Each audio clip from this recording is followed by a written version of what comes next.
बाबू का रे ये 11 बजे कॉलर कब आइलो 1:30 बज गल तो हड़बड़ी काथी धैले बावत तो बड़ा लो चुपचाप रहो। तारे थोड़े बुझाता है सुबह से हम जामा पा पहन के तैयार बानी है आयरन क के। हां अच्छा तो रुक ना आवता लो जो घर में भागो दे आवता लो जो घर में लुको। हां तो रुका ना हम बताओ ना हम कब आए हम बुलाएम तो ये जो तो चलो ठीक बा। बाबू ए सोनू बाबू पानी नहीं ले आओ तो मेहमान जी आगे नहीं लो आई जान मेहमान जी बैठी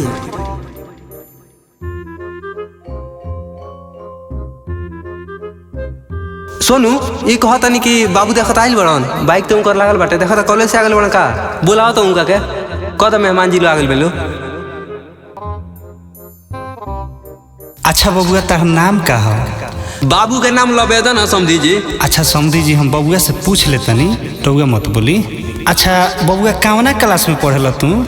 ए बाबू अब चियारी चुप सारा चुप नाम से बेकारे ई का दोनों बाप बेटो आप फुसुर अपने में करता ना सरे।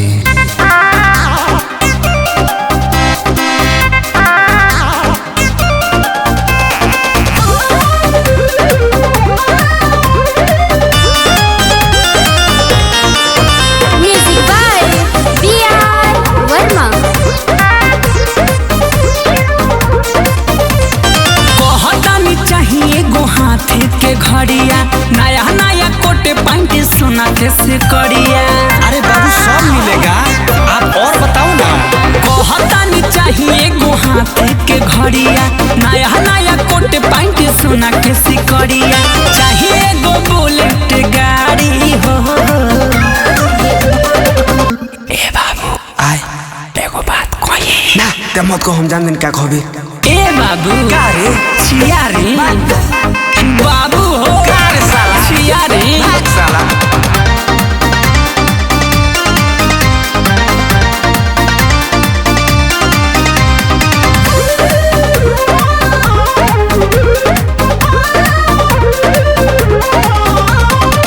दू जोड़ी जूता चाहिए 2 जोड़ी टाई हो बर्तन सेट चाहिए बड़ा का कराही हो।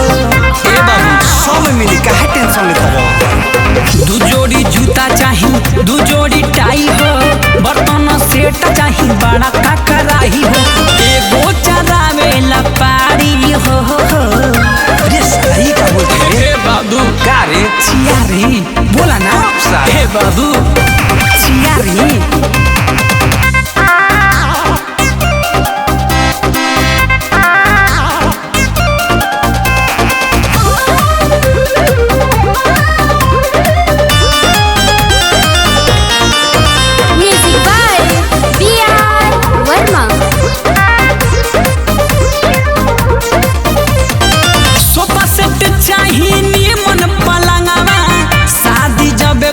पूरा हुई मंगाना।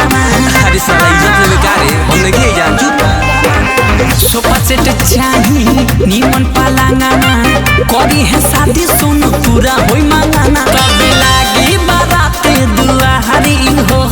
ई लइका लइकी लाइक नहीं है। ए बाबूजी बोल नो चियारी ए बाबू बोला ना चियारी चियर साला तो चियर इको लास्ट ओवर लसन ये भाग लसन चियर साला ते चियर